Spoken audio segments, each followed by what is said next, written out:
CM గారితో పాటు పెద్దలే కూర్చున్నారు. అంటే డబ్బులు ఉన్న వాళ్ళు పెద్దలా? మామూలు వ్యక్తులు మాలాంటి వాళ్ళకి ఇవ్వండి సార్, మా వాయిస్ వినిపించండి. సినీ పరిశ్రమ అంటే ఎవరు సార్? సినీ పరిశ్రమ అంటే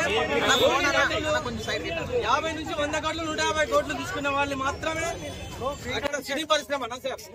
సినీ పరిశ్రమలో ఎవరెవరు ఉంటారు సార్?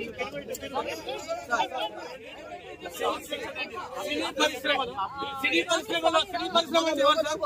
కార్మికుల దగ్గర నుంచి, ప్రేక్షకుల దగ్గర నుంచి, నటులు, దర్శకులు, నిర్మాతలు. సామాన్య ప్రేక్షకులు మేడం, రేవంత్ రెడ్డి గారు సామాన్య ప్రేక్షకుని గురించి ప్రేక్షకునికి అందుబాటు ధరల్లో టికెట్ రేట్స్ లేవు సార్. ప్రేక్షకునికి అందుబాటు ధరల్లో టికెట్ రేట్స్ లేవు. సో సార్, మీరు పెంచాలనుకుంటే పెంచండి. పెద్ద బడ్జెట్ సినిమాలకు డబ్బులు ఖర్చు అయితే కాబట్టి పెంచుతారు, ఓకే.